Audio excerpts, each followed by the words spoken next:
Hello, it's your favorite sports Unc here. Don't forget to hit that subscribe button to join the fastest growing community on YouTube. Remember, Nightcap doesn't happen without you. So please subscribe or you're going to make Ocho cry.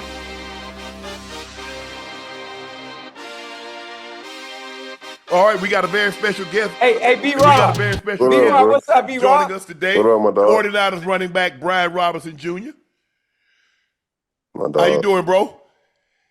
I'm good. How you doing, man? I'm good, man. Look, 3-0, but y'all been besieged by injuries, man. Nick Bosa's out, Brock Purdy, Kittle, Jennings, Ayuk is still yet to play. How have you guys been able to still be 3-0 as the injuries start to mount? And it's, you know, the adage, the cliche, next man up has really had to be you guys' mantra. Yeah, I think the depth just got to prepare. They just got to keep preparing like the starters. You know, same conversation me and Matt Jones been having, you know, the last couple of weeks. You know, he didn't think he didn't know he was going to have to start, you know, the last couple of weeks. So, you know, just big testament to guys that just come in, prepare, come in working, you know, like, you know, they're going to get their shot, going to get a moment at any given time. So I think that's the biggest thing about just having a team full of, you know, experienced players and, you know, depth that, you know, prepare well. So guys got to step up now for sure. Yeah. B-Rob, what has that transition been like for you? Going from Washington, going down to San Francisco, what has the transition been? Getting acclimated to the offense, getting acclimated to a new atmosphere, a new environment. What has that been like for you? It's been good. You know, it's been a work in progress for sure. You know, it was a quick turnaround for sure. You know, but I think, you know, with Kyle's offense, it's easy to, you know, kind of, you know, for my style, you know, there's a lot of run game in there. So like it's easy for me to, you know, pick up to that stuff. You know, obviously, some of the verbiage and stuff I'm still picking up on, but you know, for the most part, I've been picking up on stuff pretty fast. My running back coach is out there with y'all, Bobby Turner.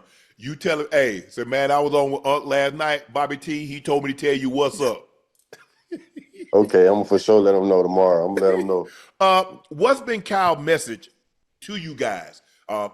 I've known Kyle since he was 12 years old. I know a lot of the guys out there because a lot of the guys were with me when I was in Denver when Kyle was in high school and when he went on to the University of Texas. But I know a lot of those coaches out there. So what's been Kyle's message to you guys that keep you guys got you guys 3-0, even though the injuries have started to mount? I think the message that really sits with me for real is he's been telling us, you know, just play desperate. You know, like, you know, that's just been the message. Just play desperate, and I feel like you know, that's enough said. Honestly, you know, shit, everybody pretty much respond to that alone. Everybody knows exactly what he mean when he say that. Like, you know, play desperate and shit. I feel like, you know, that's the message. Yeah. Simple as that. Brad, okay. We hear this all of a sudden. I mean, I thought you was playing well for Washington, and then all you saw, you know, he might get traded, or if he did not get, they can't find a trade partner they're going to release. Was there anything in training camp? Was there anything in the offseason that led you to believe that you wouldn't be a Commander this season? I mean, honestly, I couldn't even tell you that. You know, I was just so focused on, you know, just being a Commander. Right. You know, I felt like at the time that's the only thing I should have been focused on. You know, unless, you know, somebody from the higher up had a message they wanted to say, you know, say something to me that made me think otherwise. Other than that, you know, my only focus was being a Commander. You know, so you know, I couldn't tell you nothing besides like the rumors or something like that probably like triggered it. You know, but you don't really get too caught up in rumors and stuff that go on the internet. You don't really know, but apparently they was knowing stuff I ain't know at the time. Hey, listen, B-Rob, that happened to all of us, baby. That happened to all of us. One day, obviously, it happened to me. Unc, I'm sure it happened to you. And sometimes you going on about your business, doing what you're doing for getting prepared for the season, and all of a sudden, you know, it always come from in-house too. It always comes from in-house. They purposely put it out there just to get the storm going, you know, and it lets you know, well, damn, that's how y'all feel about me. Everything I done did for you, all the work I done put in, the blood, sweat, and tears I done went to war with y'all, and that's what y'all want to leak out there. And it is what it is. But listen, you off the greener pastures, obviously, enjoying. So how you enjoying your time out there in San Francisco so far? Shit, honestly, man, I mean, I jumped straight into it, man. I ain't really had time to really just, get out and really explore like that. I'm sure when the time come, I'll see what it's like. But right now, it's just been all ball for me, man. I jumped straight off the jet, like like trying to get in the playbook. I was because I'm in the same position. I You're like gotta a be rookie ready to all over step again. up Got at to learn a new system. Yeah. Yeah, man. But at the same time, also preparing like the starter that I always been. So, Yes, sir. So when my number called, like come in there and do my thing, So that's what I expect to do. So I'm, just working on getting caught up to speed as fast as I can, just so that it ain't no hiccups when that number get called. I don't care about the fact that it's only been a couple weeks. I ain't making no excuses to that. You know what I'm saying? When it's time for me to spin. Yeah, You know what I'm saying? yeah. That's what I'm talking. Hey, is the offense schematically any different? I'm sure the words are different, but are there any similarities from the Commanders and what you have to do with the 49ers, or is it completely different? I think we run a different scheme. It's Okay. definitely a different scheme, and it's actually like I like it. Right. One cut, get your ass downhill. Exactly. That make enough sense. That make enough sense to me. You feel me? That makes sense to me. I'm good with that. I blocked that system. Hey, one cut. Hey, we're going to cut the backside. When you make a decision, when you put your foot in the dirt, commit to that. Come on with it. Yes, sir. Don't worry. Bobby T, hey, so that hey, we practice that? So why the hell you doing it? Yeah. Bobby T don't play. Just know hey, I don't know if you know Bobby T. Bobby T don't play. Nah. I done got to know him well over the last 3 weeks for sure. Oh yeah, Bobby T a great guy though, man. He a great guy. What's it like having Christian McCaffrey? I mean, you're in the same meeting room with Christian McCaffrey. You're in the backfield sometimes. What's it been like? Because going to the University of Alabama, you used to having great players around you, but he a different animal. Yeah, he definitely he is who he is though, but he's super humble. Great great teammate. Yep. So it's it's easy to be in a room with him. He's just a great team player. So he ain't too caught up in being Christian McCaffrey and all that. So shit, it's been pretty cool. Just getting to know him and get to play alongside him and just seeing how he go about his business and why he is the special player he is, because shit, he handled his business like that. He be on top of it. You know what I'm saying? It's just been fun to watch, just get to know him and just see how he's been great like that over these years. So. Yeah. Hey man, what is it like, man? I'm like just the thought, man, and being able to share the field. I'm kind of hurt almost a little bit not being able to play in this era, because there's some great players that I enjoy watching, especially on the defensive side of the ball, that I would have loved to go against. And Fred Warner has to be one of my favorite players. So, man, what is you got to tell me, what is it like being able to share the field with Young Bull, man, every time y'all out there on that field? Yeah, I think being able to share the field with Fred is special. It's a moment in my life I ain't gonna take for granted for sure, because shit, I came out here to San Fran and had to play against Fred my rookie year. Yeah. And man, we tore each other up. You know what I'm saying? But we hit it. Look, we hit each other enough just after the game, like bro, respect. Yeah. Like, you know what I'm saying? Respect for sure. You know what I'm saying? So, by the time I walked in the building here, it was just like, we still remember like them moments, like playing against each other. And I'm like, we on the same team now. You know what I'm saying? So it's like, hey, we gonna go do that to other teams now. We gonna go do what we was doing to each other. We gonna go do that to somebody else. Right. You know what I'm saying? So I think that's that's dope for sure. B Rob, do you remember first game you came out? It's a tremendous meme. You came out running to many men after the traumatic. You ended up getting shot, and I was like, well, he probably done for the year. And hell, you back in no time. I'm like, damn. I mean, obviously that's a very traumatic experience. What was it like running out after being shot? I don't think you missed very many games. What'd you miss? Like 3-4 games, or you was right back. Yeah, I only missed the games that I was out for the NFI. Football injury list. Injury reserve. Yeah. So you gotta miss 4 games. So those are the only 4 games I had missed. Did you know you was gonna be able to make it back so quick? So when this happened, So what are the doctors telling you? What are the athletic trainers telling you? And then what are you telling yourself? So the doctors actually told me that I would make a full recovery. I would, I would be able to, play ball Okay. again. So That's that was the good. first thing the doctors told me. So once I got out of there, shit, I took it straight to the recovery room, and once I got in the recovery room, it was just a work in progress. Shit, once I started walking and I was able to jog and just move my feet and just do little cuts and stuff to just make me feel like myself again. I just started kind of ramping myself up just in the training room and getting stronger. And really, shit, I still wasn't ready to play. I wanted to play. Right. Yeah. In my head, I was like, ain't nothing finna stop me from playing. I'm playing. Yeah, especially after shit getting named a starter too. I'm like, Yeah, I got to get I out get to there. start my career as a starter. I gotta go Yeah. get in there and get active.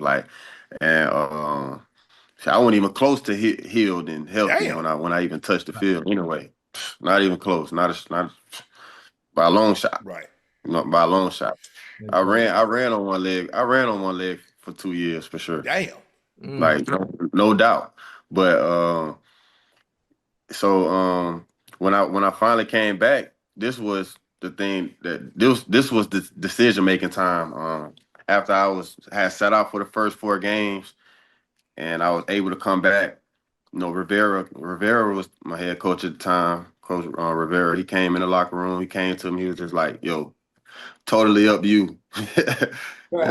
I respect that though. You know what I'm saying? He came up to me. He was just like, "Yo, it's totally up you." Like your call, your shot. I'm like, I'm going. That was the only words I have. I'm like, I'm going. So, That's you know, loud. Going that's just how.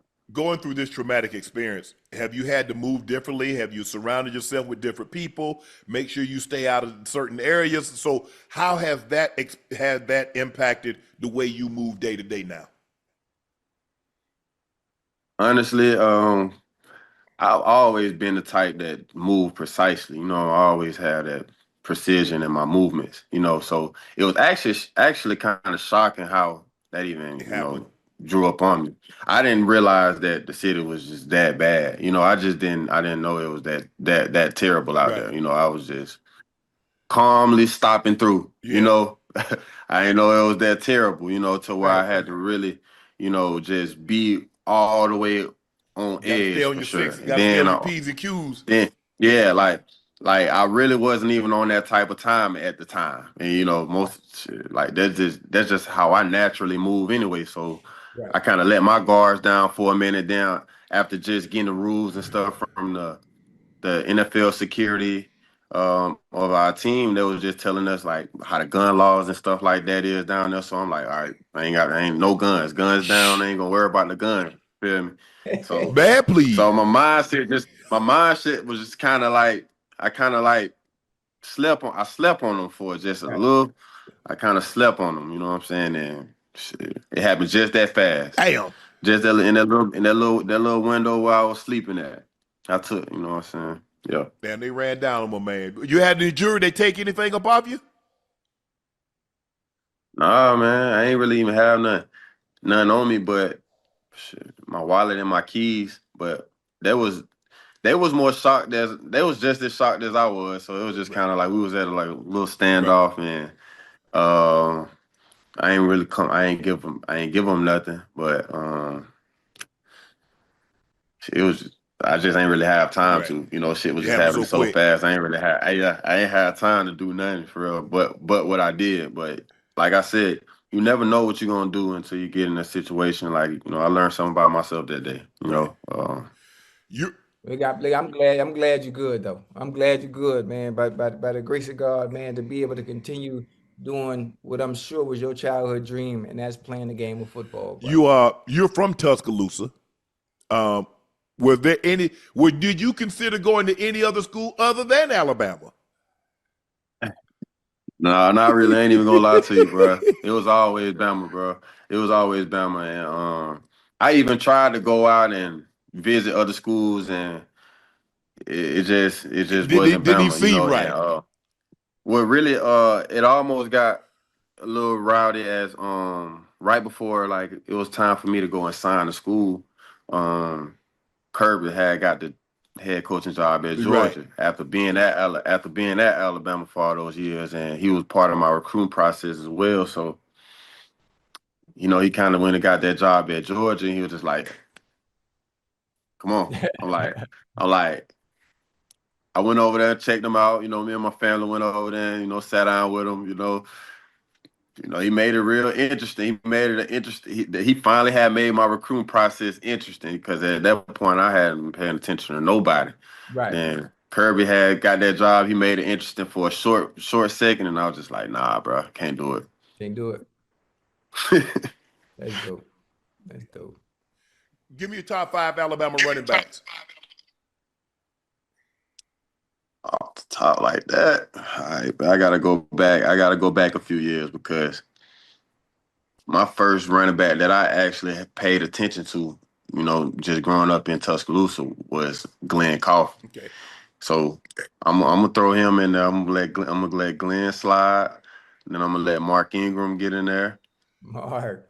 I gotta let Mark get in there. I gotta let Trent get in there. I gotta let Trent get in there.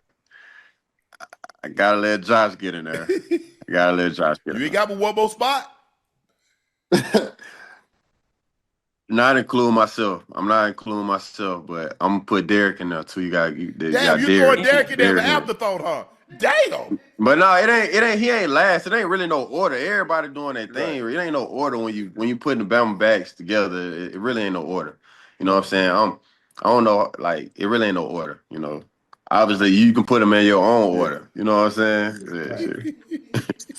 Good little list. That's a nice list. Good list. Man, hey, B-Rob, we appreciate you joining us, man. Good luck. Stay healthy. And when your time come in there, hey, shine. Shine bright like a diamond, bro. Do your thing. No doubt. Appreciate y'all. Hey, B-Rob, do me a favor. What's up, bro? Hey, when you see Fred tomorrow, tell Fred I would have ran his ass over for me real quick, bro. All right, bro. I'm gonna be the first person I talk to in the morning. All right, B-Rob. Have a good one, man. Thanks for joining us.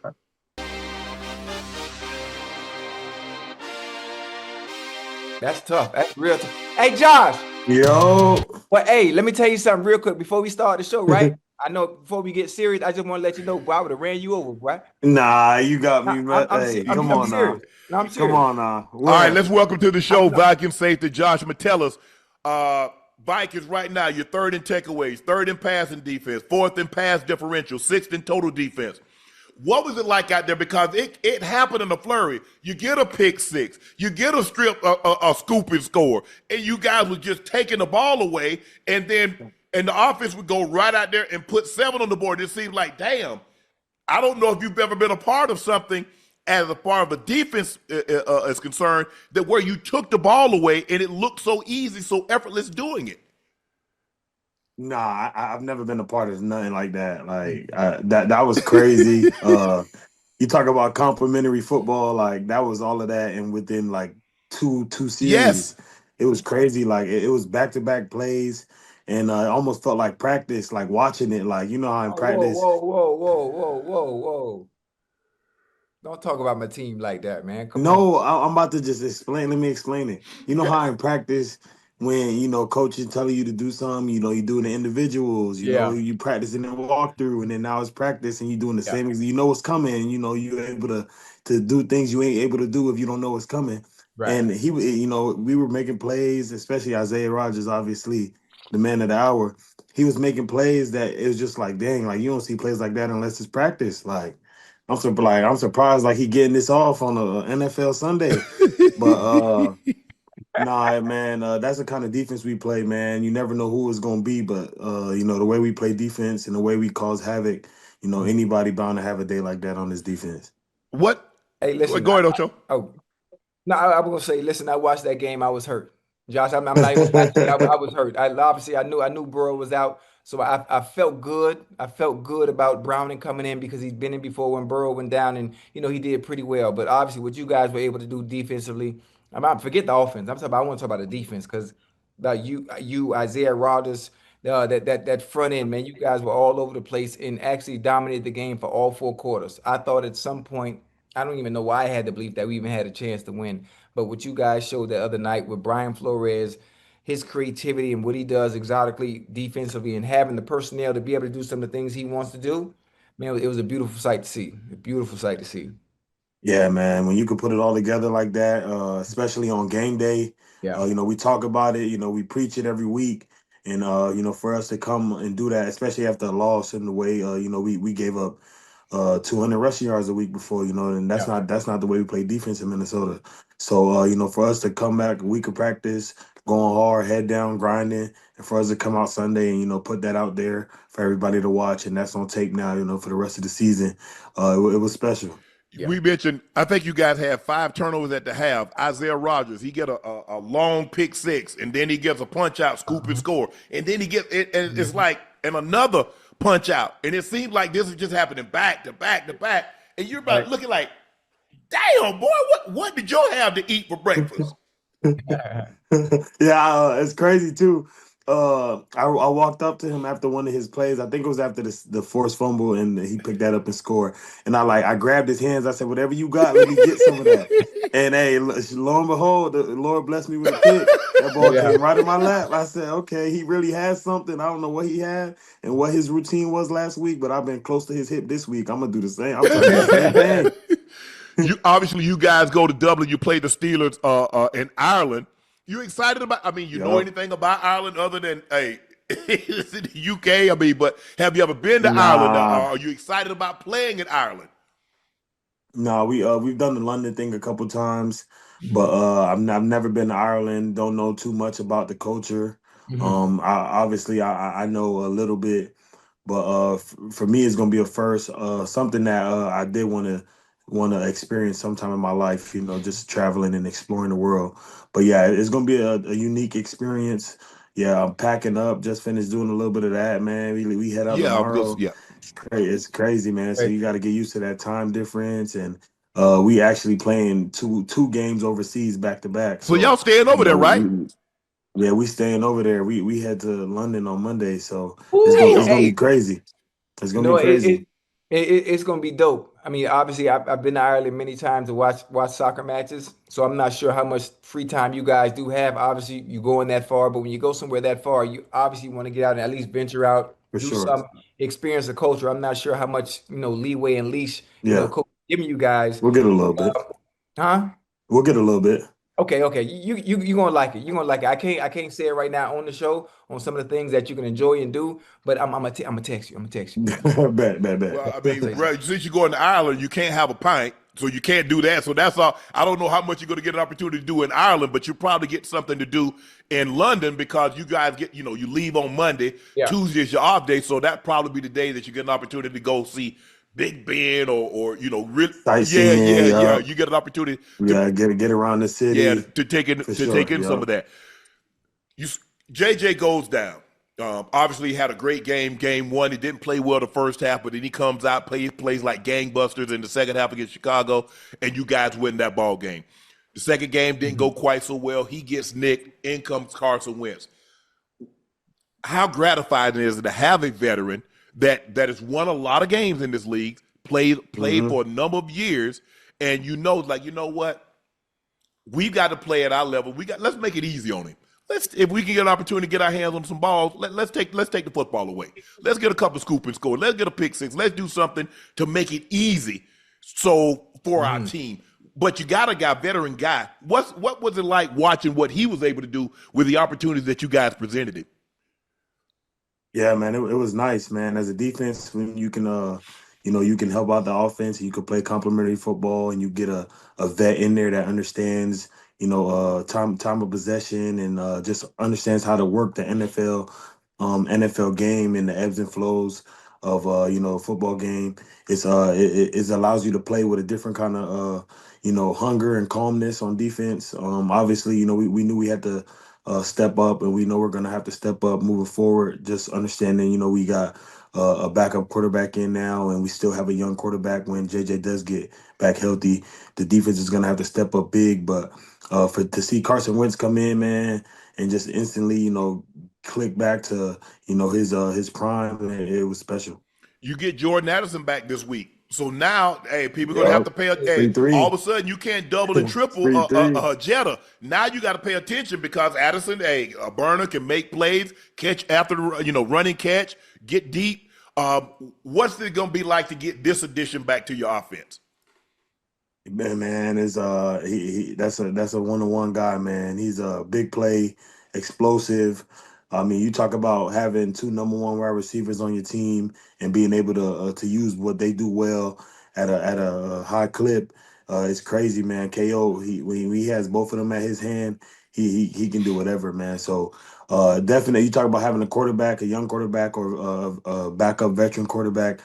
Having a guy like that to throw to and 18 on the other side, man, you really can't go wrong, man. And you hand the ball off, Jordan Mason, Aaron Jones.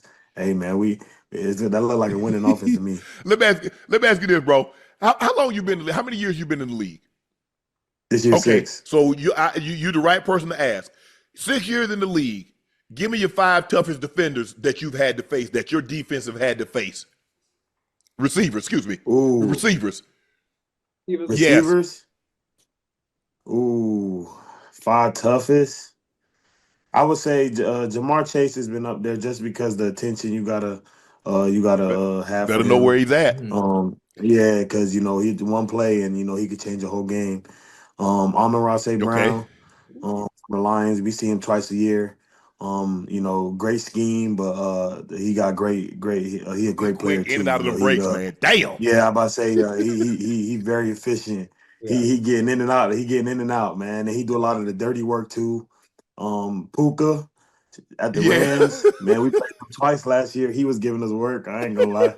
Nice. Yeah, I think he's a pretty good receiver. Just being able to use your physical tools, but still being able to use your agility at the same time, man, and being able to produce for your offense. I think Puka does it really well. Obviously, Devontae Adams. I would probably say number 1 on that list. Wow, yeah, because you saw him for 2. You saw him twice a year.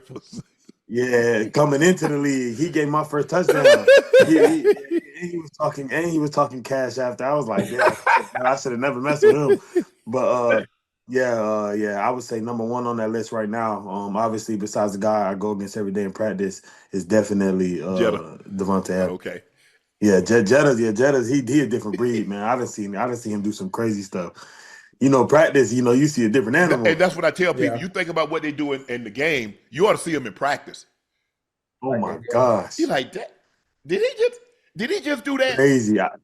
Off the porch, I'm talking, we rookies, we same class. Off the porch, I'm like, you sure this guy in the same class as me? Like, he rookie too? Like, he killing me. He killing me. You got anything else, Ocho? I was going to ask you, obviously, with the next game coming up, I'm not sure if you guys have watched film already, or if you've done any type of homework. Are there anything coming up in this next game that you guys think you have to worry about, or that you have to be sure of to make sure that you don't allow to ensure that you guys play just as well as you did against my Bengals? What do you think you have to worry about in this next week's opponent offensively? Yeah, for one, when you think about just a Mike Tomlin coach team, you think about a gritty, physical, very physical, disciplined football team. So, and then you add that with Aaron Rodgers, 21-year vet who's elite with his passing ability and his football IQ. It's going to be hard for us to find a way for them to make mistakes. So, on our end, we can't make mistakes. So that's going to be a big key to the game is executing and not giving them easy stuff, not missing assignments, missing blitzes and messing up coverages, making sure everybody in their spots and executing the game plan because, those two very experienced people you're going against and you can't afford to give them anything to keep them in the game because once that fourth quarter hit, that's when their superpowers start to show. But they're a very physical team. But if we take it to them, man, from the get go, I think we'll be in the right spot. What is the biggest difference between Coach Flores and your previous defensive coordinator? Oh man, I think for me and just getting the no flow over these years. I was with the other defense coordinator for a year, but with flow and getting to knowing this over these years, I think it's just his ability to understand not only players but the game and put those two together. Like he understands what this defense does well and what each player can do in this defense well. See, And it's not a matter of having a player who's great just because the stats and the combine says is this. It's because he fits this defense and his abilities will highlight very well. And it's almost like a receiver. You're not gonna put a slot receiver at the X. He ain't gonna get open. So he understands how to move us around and have us do what we like to do really well, but still make it look different. You see what he said? Yeah. You see hey, Josh, if I can get offensive coordinators, right, to understand exactly what you just said, they have egos. They have egos. So they just call the plays and expect to put the receivers in certain positions and just go make the play, make it work, instead of understanding each player. Who you got, understanding what you got, understanding what they're good at, putting them in positions to make plays where it comes to their strengths and not their weaknesses. Then the game is simplified if you just do that. Yep. But we'll even play more people than normal. We'll rotate, especially in that front seven. We'll rotate in guys on different down and distances. Right. Whether it's passing downs, run downs. Right. If you could play the run, you're gonna be in on run downs. If you could rush the passer, you're gonna be in on pass downs. If you could drop in zones, and we need to, it's one of those situations you're gonna be in. And I think that's the best part about it, man. You never see a guy in our defense doing something he don't feel comfortable doing. And when you playing fast and you clear head, man, you make plays. But you got to put guys in position to succeed. And like you said, Josh, a lot of times, look, credit, Ocho. It's my scheme, it's my offense, it's my defense. Nah, you find you build your scheme around the players you have. Yep. We switch schemes every year, man. Besides our base go-to plays, it's been a different scheme every year, man. And it's just because we have different 11 guys out there. So you got to switch it up. Damn, man. What? I wish everybody else thought like that, especially the coaches, man, calling the plays. But Josh, most of the time, I can only attest when I was playing, week to week. And I'm just saying some of the complaints that we hear from other players on other teams is, and they want to do it their way, and we could only run the route this way. So obviously, you restrict players from having the freedom to do what they do best because, okay, I got an ego. It's my system. It worked at the other place I was at. So if I come here, it should work here too. Yep. Look, with Coach don't work like that. Coach say, I don't care if you take an Uber, but at the time a taxi. As long as when his back foot hit, you where you supposed to be, I don't give a damn what you do to get there. That's all that matters. That's it. Ask Travis Kelce, all of them. It ain't gotta look. They gonna look the same. But I will be when the quarterback's ready to throw. I'm gonna be where I'm supposed to be. Let me ask you this: be in that spot, other than the weather, what's the biggest difference between Miami and Minnesota? Because you talk about 85 and sunny, and then you get minus 20 and 3 feet of snow. Oh my gosh, the weather obviously the biggest difference, but I would say just the culture, man. Miami, that's that fast life, man. Like, hey, ain't no time to just sit back and chill, man. You sit back, your phone ringing, it's somewhere else, it's motion, it's something. But in Minnesota, man, it's really slow motion commute, like it's slow motion, man. It's very family oriented. Very sit back, relax. I mean, when it get cold out here and it starts snowing, you ain't going nowhere. You don't want to practice at home. It's just get home. Find your hobbies that you like to do. And, do that every day. So, I think it's been good for my mental. Especially living both lives, I've been in Miami my whole life. And then for me to be up here now, I think it's definitely good to just see both sides and being able for my family to see both sides as well. I think that's really cool. Have you tried the Juicy Lucy's? Yeah, that was one of the first things I did, man. And it's a competition. The two stores yes. So I went to both. You got a favorite? 5'8" Club, man. They do it right, man. That's the one. Hey, outside of football, what are some hobbies, some things you like to do that you're passionate about? Let's say when football season's over, this is where I can find my safe haven, and I have a passion for this, and it's something that you enjoy doing. That maybe even when you're done playing, when you're retired, long down the road, it's what you'll probably get into. I just got into bowling, man, and I think that's gonna be my golf. Yeah. Oh yeah, I just got into it. I just bowled a 300, boy, 2 weeks ago. What? Man, I'm close, man. I'm 278. I done hit Okay, that. I done hit that twice. Come on, Dad. Let me show you Come how on, to hey, come on. We go hit some pins, man. So right, yeah, I think I'm ready. bowling definitely, man. What size bowling ball you using? I got to be specific because y'all. 15. What you got? 15. Okay. 15. Big 15. Yeah, big 15, I normally man. I got a 16. I got a 14. I kind of go in between. Yeah, 14 if my wrist bugging me. I gotta go a little bit lighter. Lower. Yeah, I feel you. For the most part, 15. That's my like sweet spot. But yeah, man, I've been really into bowling. I just I played the piano past couple off seasons. That's been one of my big hobbies. Baking, I just picked up too, making bread, doing just doing stuff in the kitchen. You'd really done adopted in Minnesota life. I'm trying to get diverse, man. Hey, listen, boy. I used to cook them things up too back in the day, boy. There you go. He talking about cooking them things up. See, hey, you got time. Hey, you got that time now. Hey, I used to be in that. I used to. Yeah, that was me. That was me before football. I used to cook them things up, boy. No, you didn't. Come on, no, you didn't. Come on. Yeah. Not before football. Not before. Not before.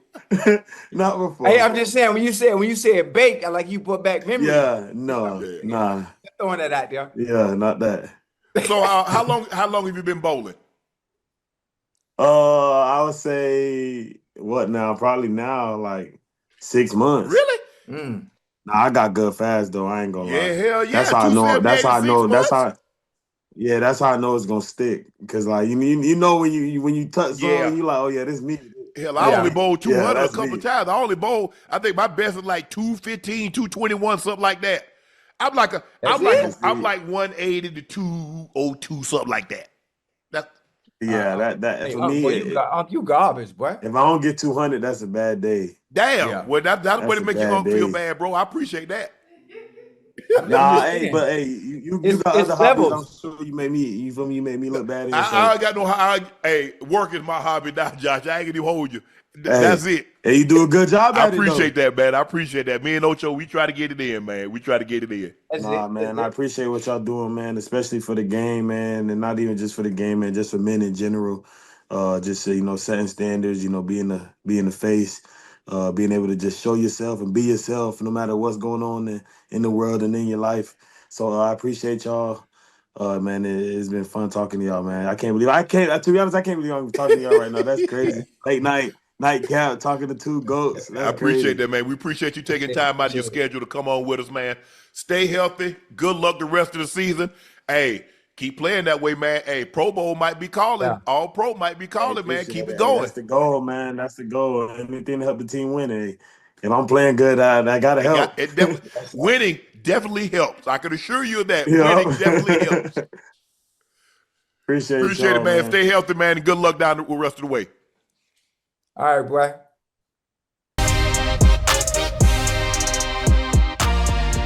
Now we have a very special guest joining us, 2022 second-round pick out of the University of Baylor. Ran one of the fastest 40 times in combine history. Many questioned that time. They think it was faster than what they said because when it popped up on the clock, it was 4.21. Then they rounded it up to 4.27, 4.28. So here he is, second-round pick out of University of Baylor. Spent the first couple of years of his career at the New England Patriots. Now with the Kansas City Chiefs, starting to thrive. Here he is, Tyquan Thornton. Tyquan, how you doing, bro? Doing good, man. How you doing? See what they do, boy. Ocho, what up, man? Man, shoot, let them know where you from, boy. Tell them where you from, boy. Crib, man, Miami. Man, you better act like you know it, boy. You down here at the bottom, boy. That 305, you hear me? Man. Boy, we don't play no game. Everywhere we go, we open the door and we close it right behind us. That's what we do. Know that. Kick the door down. Hey, first off, before we even start, boy, I want to say congratulations. Congratulations, obviously, your resurgence out there in Kansas City. Sometimes we need situations that allow us, when we get those opportunities, to prevail and show the talents that we do have and possess. Boy, you showed the F out last game, boy. Yeah. And all I ask you to do is to continue and string them things along. String them along. They ain't gonna be able to deny you. They can't deny you. Yeah. Yes, so. But go ahead, Unc. I'm gonna let you take over that. I got excited because my dog in the field. Go ahead. What's been the biggest? I mean, seemingly, I know you had a couple of injuries, your collarbone, and it seemingly you couldn't get on the field. And when you got on the field, it was hard for you to stay healthy. Now you get an opportunity for your talents to flourish. We know you had the speed, and it seems like Andy and my homeboy, you're his favorite target right now. And it seems, what has allowed you to thrive this year in Kansas City, where in years before it didn't go so well? Really, basically just getting in the rhythm, man. Just getting them opportunity, getting them reps, being out there, staying healthy, getting those reps and challenging myself in practice, man. I'm trying to get better every day at the little things, some of the things that I'm not good at, you know what I'm saying? And here in KC, man, they're very, they let me know what they really want from me, man. And Pat, man, having Pat at quarterback, man, he makes it a whole lot easier for me. You feel me? So I'm out there just running, knowing where the ball gonna be at, man, and it's just making routine plays. When you got your opportunity to come over from New England, what was the role? What did they tell you they were looking for in a receiver when they brought you on? Man, they didn't even have to tell me, man. You see the room. You got guys like Xavier Worthy, you know what I'm saying? Hollywood, Juju, Rashee Rice, you know what I'm saying? A bunch of playmakers. So, man, all I just had to do was just, you know what I'm saying, just find my little puzzle in there and see where I could fit at. But it really wasn't hard, though. They like speed. And y'all got it to burn now. Y'all got you and Xavier and Rashee Rice, Hollywood Brown. I think Hollywood ran low 4-3. Y'all got a nice little relay team going. Sure. You ready to line it up with whoever. But what has it been like? Okay, you get there and all the names that you mentioned have all played with Mahomes before. Now you get there and it seems that he's looking for you in situations. You have one, the ball popped it out. Mahomes came right back, half rolls and came right back to you. That had to make you feel good because this is Patrick Mahomes, a Super Bowl champ, MVP, and he got that kind of confidence in me to come back to me. I mean, sure, we work at it at practice, man. We doing long drive drill. We throwing deep balls every other play. So you know what I'm saying, 1,000 times in practice. So he got a lot of faith in me. So it's just me basically going out there and just making him right. Yeah, and the funny thing about it too, Ty, when you got a quarterback like that, man, a quarterback that has expectations. Once he trusts you and starts throwing you the ball like that, especially on deep plays, back to back like that, hey, they finna keep coming.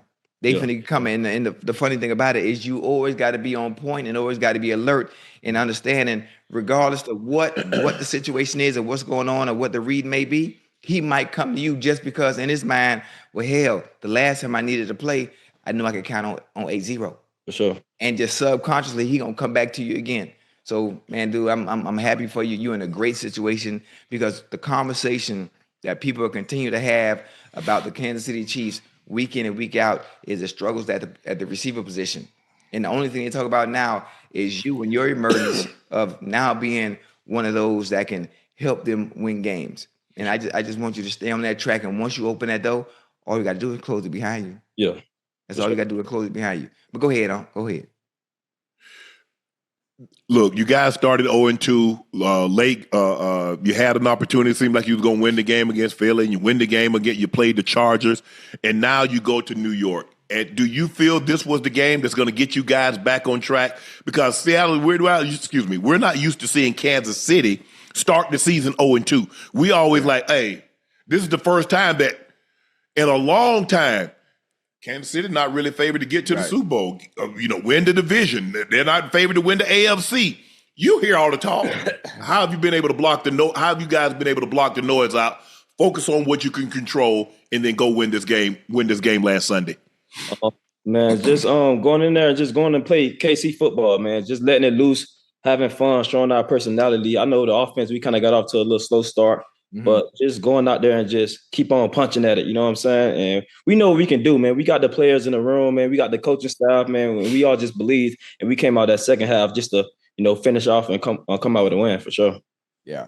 You know what, Unc and Ty, when I think about it, we think about the Chiefs of last year, and we talk about the start, them being 0-2 or 0 whatever at the beginning of the season. But you have to think, those close games last year that they had this year, they won those games, huh? They won those games. They still had the same struggle, but they just happened to win those games as opposed to this year, everything's not in their favor. So now they're having to dig themselves out of hole, similar to how another team that we know about that started off good this year, now we in trouble, losing our quarterback. But I keep saying, as long as they got 15, they're gonna be all right. So all the talk about the struggles that they're having, hell, boy, I'm gonna say it every time, every week, boy, throw the ball to 80, boy. That's it. Period. It ain't got to be no deep ball. Ty. It all come down to you too, and having that mentality. Hell, if I catch me a hit, I catch me a slant, I should be able to take that 80-some yards. Sure. You know, Ty, we think about putting on a Nightcap, NFL's fastest man. Oh, yeah. You know, we thinking about getting Cheetah, thinking about getting you. I've been Xavier Worthy on this conversation, man. Me? I feel like I really went 4-1. I really feel like I went 4-1. Whoa, damn. Hey, hold on. Can I ask you a question, like a serious question? What's up? Like right now, you think you faster than me? No, I've been trying to race you a couple years ago. We ain't gonna speak on that though. I ain't want to embarrass you then, because I ain't want to take your confidence. Because I'm still running like that. But hey, this is a 483 on the hill, boy. It's a 483 on the hill. This real talk. We gonna see when I see you. All right, bet. So, Unc, when you put that together, make sure you put me in the race. Nah, no, these are all cheetahs, no tortoises. So if I gave, we this off season, you train. What? We take 5 guys. So we know Cheetah has been the fastest guy for a long period of time. Whether or not he's still that remains to be seen. We got you. We got Xavier Worthy. Woolen. I don't know. Woolen. Okay, Woolen. We got Woolen. Didn't somebody run 4.2 this year? I don't know. So we're going to take all the guys. We're going to take 6, 7 guys. And what y'all want to run? Y'all want to run 60? Y'all want to run 100? What you got, 60? 40, 60, or 100? I say, give me 100, man. Give me 100. Hey, matter of fact, hey, in the $1 million prize for the winner. So, hey, can I throw that out? Can I say $1 million? Hell no. Turpin. Turpin. We might get a couple of sponsors, put a couple $100,000. Nah, $1 million. But, I mean, that ain't bad for 10 seconds of work. Who making that kind of money? $1 million? No allows don't even make that kind of money. Hollywood running too. Oh, Hollywood Brown. That's what I'm saying. We gonna put Hollywood in there. We gonna get Hollywood. Wait a minute, man. You talk about players that's making. Come on now. We can't disrespect it with talk about some 100,000. It got to at least be $1 million. The kind of money they make today. Ocho, you see how excited guys get when they get a fumble recovery or pick, and they gonna get $200 that's in a pot. So what you think? It's not the money. It's the title of being the fastest man. NBC Sports didn't pay those guys. Didn't pay Darryl Green and Rod Woodson and Herschel Walker and Willie Galton and all that money. Time. It was the title. Okay, but we in a different time. These boys making $20-30 million a year. Ocho, how much you think the fast? You want to be known as the best at something. I'm the fastest. Ain't no doubt. It ain't no, well, I ran this time, I ran that time. It's now when we lined it up and the title for the NFL's fastest man was on the line, all I know is I crossed the line first. Now, all that other stuff, I didn't run no 4.1, I didn't run no 4.0. But listen, I'm just telling you, what happens is when you add money at the end of the finish line, it adds a different kind of pressure as opposed to just being the fastest man. Oh, I'm running for $1 million. That does something. You just said they make $30 million. So what's $1 million to somebody making $30 million? If I'm not in season, you mean I got a chance to make me extra spending money? I talk to him. Yeah, all season. Let me ask you a question. What you think that guy can make if he's the NFL's fastest man? That's his official title. He's already the fastest man, obviously, if he already ranked. Who said that? Oh, I see what you're going with. Until you line it up, you ain't the fastest. I see what you're going with. Exactly. Noah Lyles was the world's fastest man coming out of the Olympics. Now we got a new fastest man, Oblique Seville. So we got 7 guys lined up. This is for the NFL's fastest man title. I like it. Hey, T seemed like he down, boy. He's like, hey, I don't know what. See, that's what I'm talking about. See, that's what I'm saying. Hey, he ain't ducking no smoke. Right. He said, hey, line it up. Hollywood, Xavier, Cheetah. Because you know Cheetah been claiming this title, and rightfully so, for at least the last 7-8 years, Tyquan. So I don't know, Cheetah can get out. I ain't gonna lie, he ran it. I'm gonna get some. We saw him run that 10-1-5, and he got out quick. It's 4-2-1. I stumbled too now out the break. Yeah. Yeah. You did. But I'm trying to figure out how did they round it up? How did they round it up that much? Okay, if you want to say, okay, the 4-2-1 to 4-2-3, okay, I give you that. How you go from 4-2-1 to 4-2-8, 4-2-7? I don't know. You got to ask them. My phone was just, I was just going. I thought I was the fastest man. I thought I had me an island or something. You feel me? Did you expect? So when you was going through your training, wherever you were, where did you work at? Did you go to Florida? Did you work at Michael Johnson's camp? Who camp did you work Florida at SPE. Me, Tariq Willing. Okay. We was all down there training. We was clocking like 4.2s while we was training. So we go there. Okay. So you was expecting to run as fast because everybody seemed shocked that you ran that fast at your height. So they were like, we expect them to go fast, but I think when you dipped under 4.3, they're like, hold on, we got to go back and look at some tape because it didn't look that fast on tape. Because now you run that fast and it doesn't look that fast on tape. They got to go back and look at something like, what did we miss? It's the legs, man. My legs real long, so it don't look like you're moving, huh? But I'm moving. Sure. He been running like that, man, since he was a jet, man. What that MGX, man, been running. You heard me? He ran with my daughter at Miami Gardens. So you ran track in high school, right? Track in high school. I ran track all my life.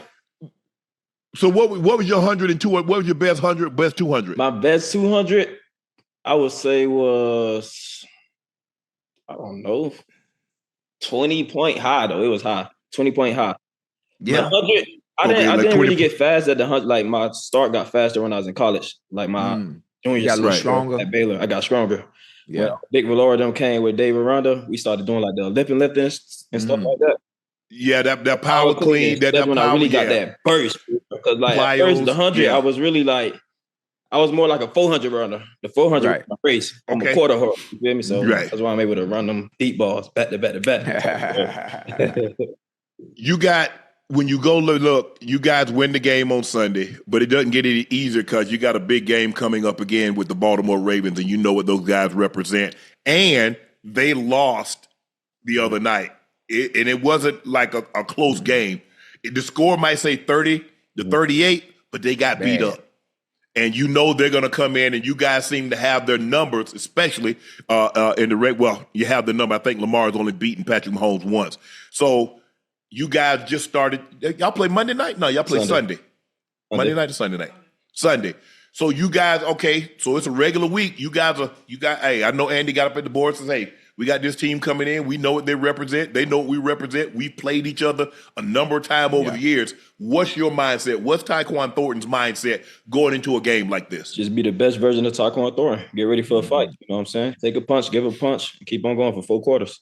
You know, they like to play a lot of man coverage, Ty. I'm just saying. I've been putting it out. I've been saying that's what they like. Funny. It's so funny, Ty. He just said they like to play a lot of man coverage. And right now, against the pass, they rank they 29th in the NFL. Look, they I don't know what they rank. NFL. I'm just telling you what they like. They believe they say we like our corners against your receivers. That's what we like. Whatever we are, we are. But that's what we like. We like this matchup. So now it ain't a good matchup based on the statistics and the rankings. That's all I'm saying. That's all. Look, as Ocho said, they're struggling defensively. They gave up 264 points in the fourth quarter. They gave up 22 points in the fourth quarter. And then Detroit got whatever they want. They ran the ball how they wanted. They did a great job. Jared Goff didn't get – but you know that's not the version of the Baltimore Ravens you're going to get. So what's your expectation from the Ravens? I mean, that's a good football team over there. They got a lot of good players, but got good players too as well. So like I said, man, we know it's going to be a fight. You know, we just going to play KC football, man. That's what we're going to do. We'll go out there and we're going to play.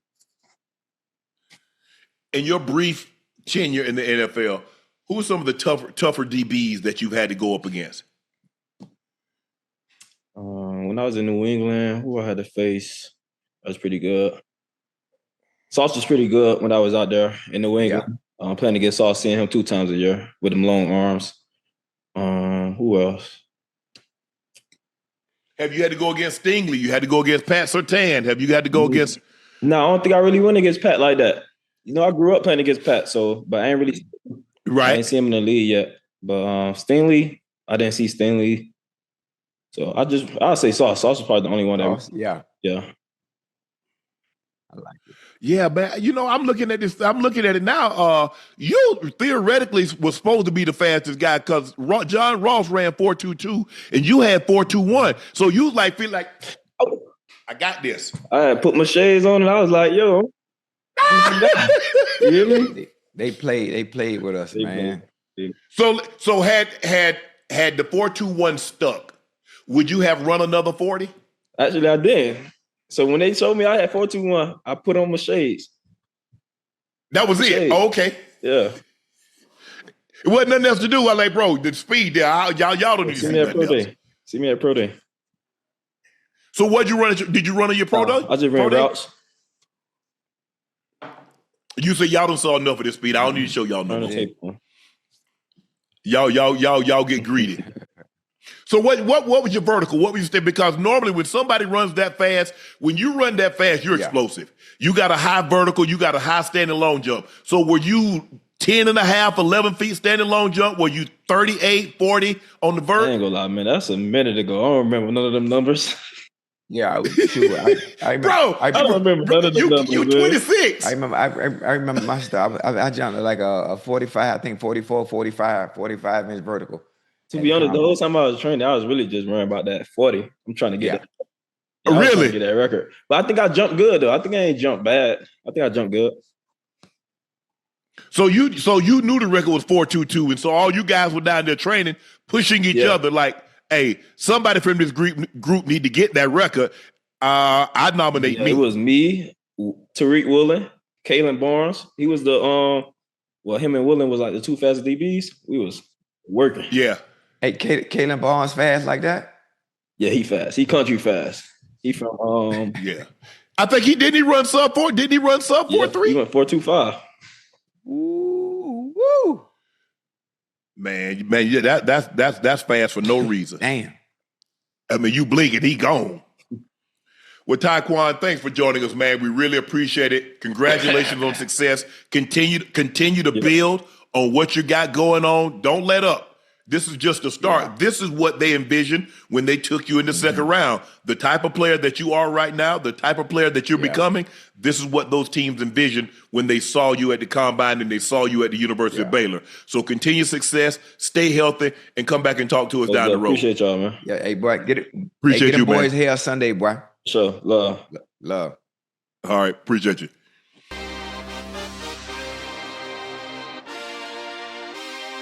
Brian Daboll named Jaxson Dart QB1 for the rest of the season.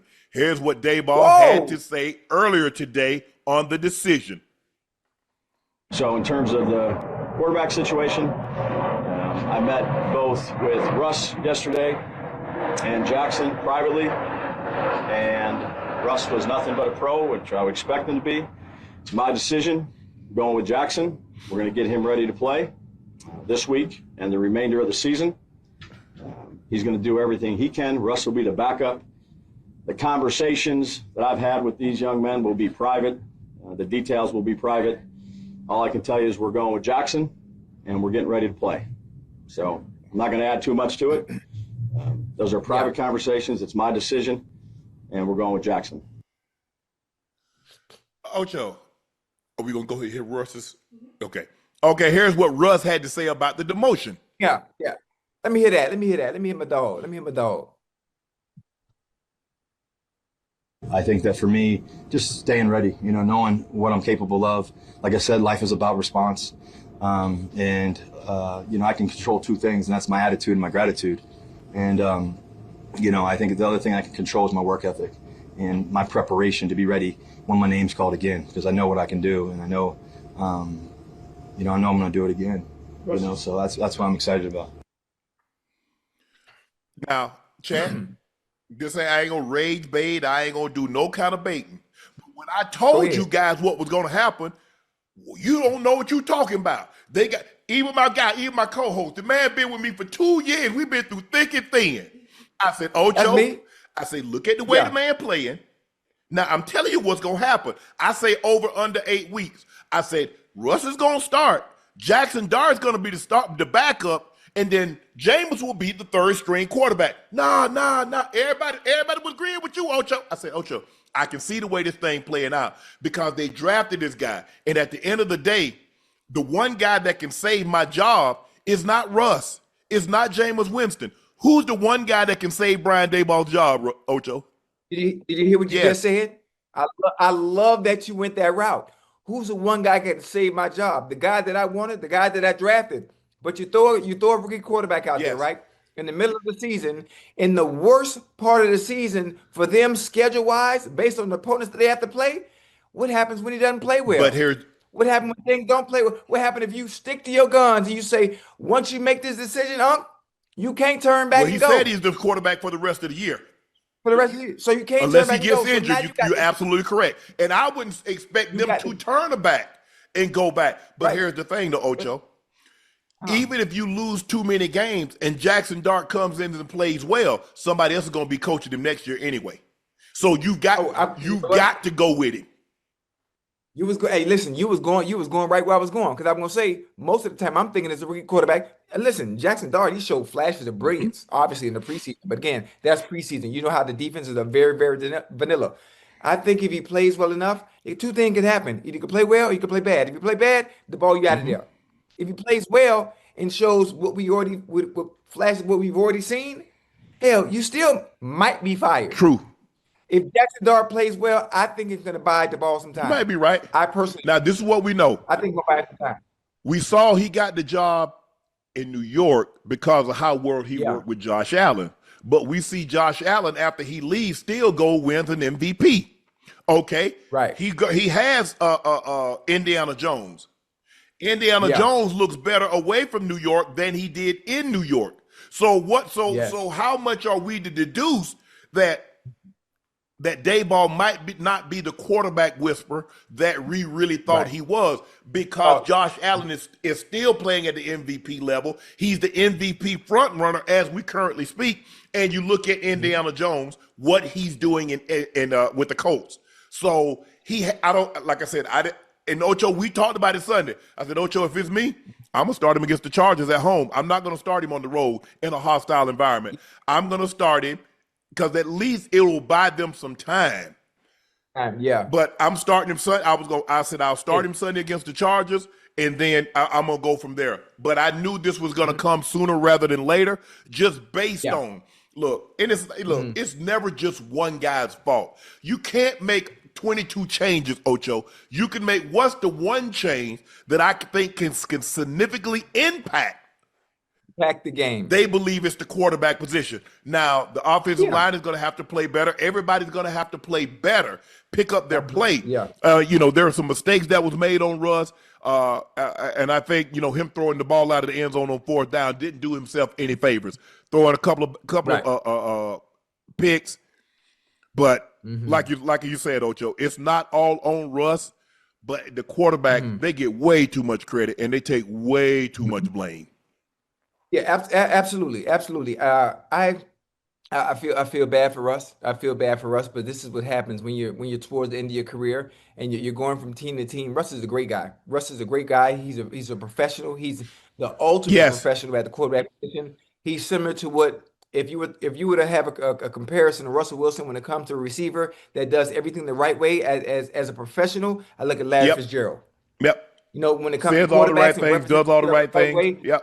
Hey, everything. So for Russ, I feel bad for him. God-fearing man, one of God's children, says all the right things, does all the right things. He works hard, but obviously now it's in Jaxson Dart team. Again, I told you, Unc, I would be in New York, right? So I'm in New York tonight. So who you think I saw at the Inter Miami game? And I told you I won't see him. Malik Neighbors. So we sit there have a conversation. I notice the cameras are watching, so they can't read no lips. I'll flip my back and turn to me and ask the questions that's necessary. How you feeling? Things not going well. How do you feel about not getting the ball? What do they need to do to be able to get you the ball, putting you in different positions?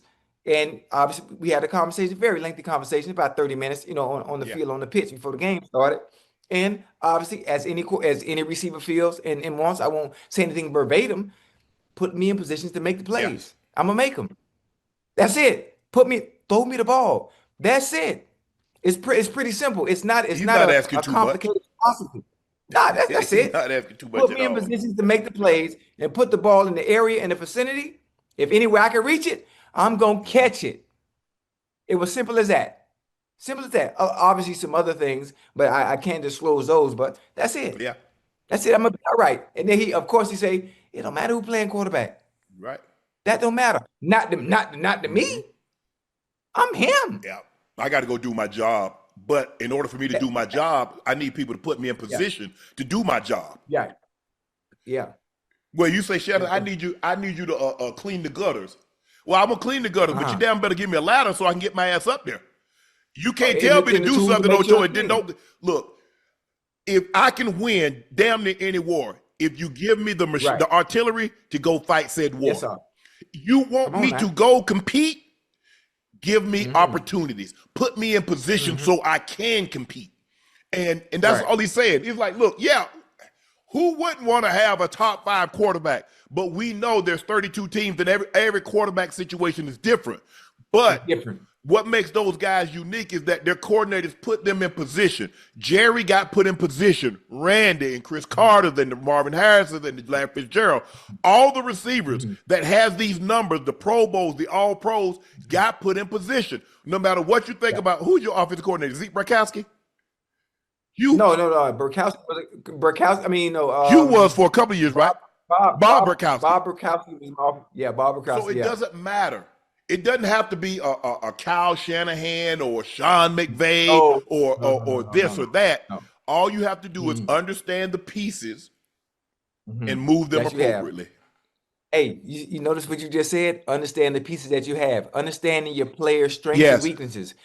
The coordinators not having egos and saying, this is my scheme, this is where I'm going to run it, I'm going to put you in position, and you have to get open based on my philosophy, my ideologies, and my scheme.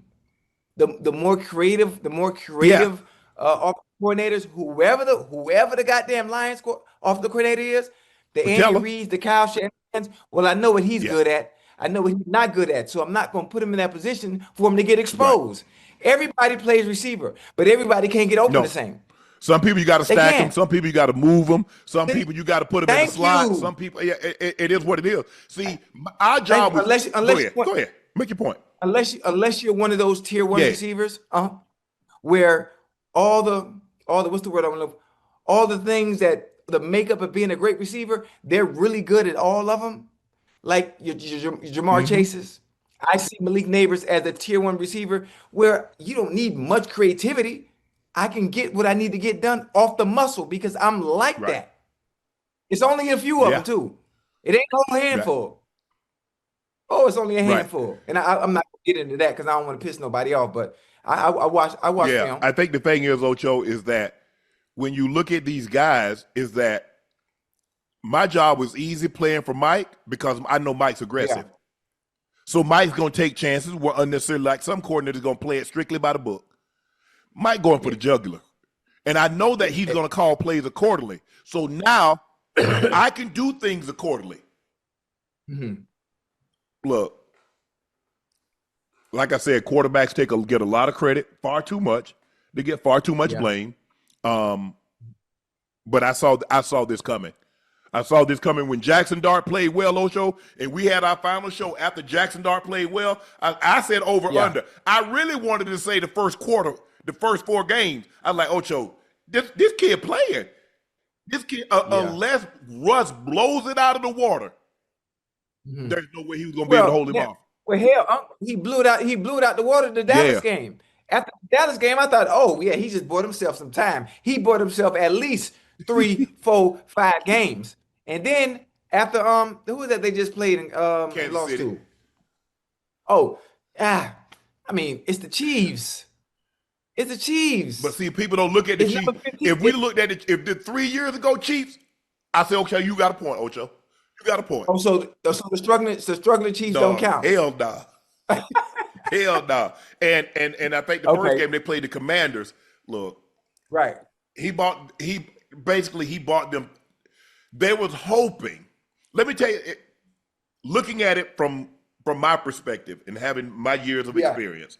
They were hoping Russ buy them a little bit more time, Ocho, I agree with you. Yeah. They didn't want him to play this soon. They was hoping, they were hoping Russ could buy them some time, at least half a season. Give us half a season. Yeah. But at this current pace, Dayball wasn't gonna have half a season. They were gonna end up firing him. He saw they were booing. It was just it wasn't gonna be. This is the thing, huh? What I don't like. Russell Wilson is not in a position to where he used to be, where he can elevate a team, where he's a quarterback that can elevate the team, regardless to the pieces that's around him. Now he's in a position as a quarterback who's somewhat still adequate, but needs a play around him to elevate his play. He needs, whereas before Ocho, he can get away with less than ideal situations. He didn't need the Great Wall of China to be his offensive line. He didn't need 2, 3, 4 wide receivers and a tight end. He didn't need a lights out, even though he had that in Seattle. Yeah. But now he needs more. As we get older, we need more. I mean, look at Tom went and got more. Peyton went and got more. Aaron Rodgers, he needed more. And that's what happens as we get older. We need more help. So now where we can elevate everyone else, we need someone to help elevate us. I think somewhat too. It's not fair. You look at the situations in which he went to. He went to Denver. I'm not saying Denver, there's anything wrong with Denver, but I'm just saying it wasn't, to me, an ideal situation for him. Similar to when Peyton Manning went to Denver, it was a different ball game. Situation different when Tom Brady went to Tampa Bay. It was a different ball game. I think the situations that he went to weren't ideal for him to continue to have success the way we're used to seeing Russell Wilson have success. I think sometimes, Ocho, and this is what I'm saying, sometimes the devil you know is better than the one you don't. See, Russ didn't realize. What the hell? Whoa. You ain't just go, whoa.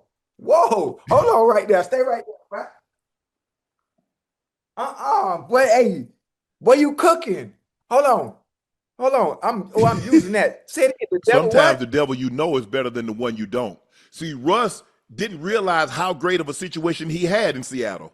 You see, he wanted more. He wanted more control. He wanted more input. He wanted more of this and more of that. He goes somewhere and he didn't have what he had in Seattle. He didn't realize how good he actually had it in Seattle. Sometimes we don't realize just how good we have something until it's taken away from us. And then you actually realize. See, we take for granted the ability to hear and the ability to smell and the ability to taste or have all uses of our limbs. Then when you don't have such, you realize like, damn, you don't realize how the hell did I survive without a telephone this long? How the hell did I couldn't imagine not being able to watch TV. I can't imagine not being able to go to a restaurant and just order whatever I want. Right. So he had that situation and he wanted more. Now he got financial security. For a couple of generations. But at the end of the day, Russ really haven't consistently looked like Seattle Russ since he left Seattle. Yeah. I mean, we understand that we played the game, so we understand situations when you change, when you leave a team like that, that's as great as they were offensively and especially defensively. You would hope and want ideal situations similar to what you left from, but most of the time it doesn't happen like that. Most of the time it doesn't happen like that. Going from Peyton Manning, going from Indy and then going to Denver, an already stacked team, Super Bowl ready team, all that was missing was a quarterback. The Jameis Winston leaving Tampa and Tom Brady coming into a team that is already ready to establish. We just need a quarterback. Like I said, you have to understand, because I was in Denver. I'm very close to, because a lot of my people were still there, and I would go back and I watched how Peyton ingratiated himself. He was not standoffish. Took time for everybody. He was Peyton Manning. You do realize at the time that he came to Denver, Ocho, he was a 4-time league MVP. Absolutely. He was already a 5 or 6-time first team All-Pro quarterback. No quarterback has more first team All-Pros, more MVPs than Peyton Manning. But you wouldn't know that by being around him and talking to him. And then you watch him in the meeting rooms and you watch him on the practice field. And now you understand. He demands that you play at a level and you got to match him. You've got to. Tom Brady forces you to match that because people watch him and they see him. If he's working that hard, nothing less is accepted of me. Absolutely. Everybody leads differently, but everybody can't be a great leader. There's you got corporals and you got lieutenants and you got 1-star and 2-star and 3-star and 4-star. They don't do 5-star generals anymore. There've only been 5 of those in the history of what we have the military. But Russ handled it like I thought he would. Yeah, he's hurt. Yeah. Man, you're taking my job and I got to stand up. Y'all do realize I got to throw. How many touchdowns has Russ thrown for? Damn near 400? He's got to be well over 3. Came in the league in 2013. So this is his 14th season. So he came in 2012. He was with RG3 and Andrew Luck. So he's got 353 touchdowns. How many guys you know got 353 touchdowns, stand on the sideline and hold a clipboard with the headset in their ear? Those guys start until they don't want to start it until it's time for them to lead the league. Yeah. Look at the guys. Look at the guys that have thrown for 300 plus touchdowns. None of them never got demoted like that. You look at Matt Ryan, you look at Ben Roethlisberger, you look at Phillip Rivers, John Elway, Dan Marino, Peyton Manning, Tom Brady, Drew Brees. That's 8 I can think of off the top of my head. Johnny Unitas. Now, obviously, Johnny ended up going, he didn't do very well when he left Indy and ended up going to the Chargers. But it hurts. And you got to put on a brave face. You do. Yeah. Because a lot of times people want to see you crack. And Russ Russ is not wired like that. Russ is going to remain positive. And I'm happy the way I'm very happy with the way he's handled this whole situation because deep down inside, he knew Ocho. You go to a place and they draft a quarterback. You already know what time it is. The clock is ticking. Ocho. When Tom went to Tampa, did they take a quarterback in the first round? No. And so they were just like, hey, tick, tick, tick, tick, tick, tick, tick, tick. And you got to fight because they want to play him. He's not a decoration. That's not something that you just prop up. No, they wanted to play him. It's not like a situation like Alex Smith had. They drafted Patrick Mahomes. He knew Patrick Mahomes. He said, I got 1 year. There's nothing I can do to keep them from playing Patrick Mahomes next year. My job is to try to keep them from playing his ass this year. Yeah. And they went 11-5. Boom. They lost the game. They lost to the Titans, had a 18-3 lead. They ended up losing. But we'll see what Jaxson Dart got going up against the Chargers, who's played as well as anybody in the NFL. So 3-0. I like. Go ahead, Ocho. I'm still stuck. I know we talk about Jaxson Dart, we talk about Russell Wilson, the Giants, and all that, but I'm still stuck on that goddamn quote you led with. Now that's one I haven't heard before. I heard my grandma, my grandfather say all type of stuff, but I'm using that. The devil is sometimes better when you don't. Boy, you was cooking, boy. I can't wait to add this to my pamphlet. God damn, that was a good one. So, boy, it's not an easy road that the Giants have to go. And I don't know if you were with us Sunday. We went over the schedule. So Sunday they play the Chargers. And then they're on the road October 5th at New Orleans. They're home on a short week Thursday against the Eagles. Then they go at Denver, at Philly, home to the Niners, at Chicago, home to the Packers, at Detroit, at New England, bye week. Hey, but that's tough, yeah. Ocho, Micah Parsons doesn't expect any boos when he returns to Dallas on Sunday. I think they're going to give me a good round of applause. There's no hard feelings there. At least from me, it's going to be a great atmosphere. When asked about his feelings towards Jerry Jones, not a welcome back tribute, there are a lot of things I consider disrespectful throughout the process, but I wouldn't say the tribute is one of them. I would say I just think there's hard feelings maybe there for them, but for me, I'm happy where I'm at, and we got a good football team, so I guess I can receive my tribute when I win. Ocho, we both returned played against our former team. We invested so much into. Obviously, you tell me all the time I was just there for like a weekend at Baltimore. But That's it. did you go back? Did you play Cincinnati? No, I didn't. Because you have to think, once I left Cincinnati, I only had that one year after that. Right. Yeah, now I was done. Well, they gave me love. I mean, when I went back to Denver, the second year, because the first year, Ocho, we beat them in the first round of the playoffs in the wild card game. So we beat them. And then the following year, we went back. Crowd cheered. Every time I caught the ball, they introduced the offense, crowd cheered. I go back, then I go back to Denver, and we go to Baltimore. Gave me love both times. So yes, sir.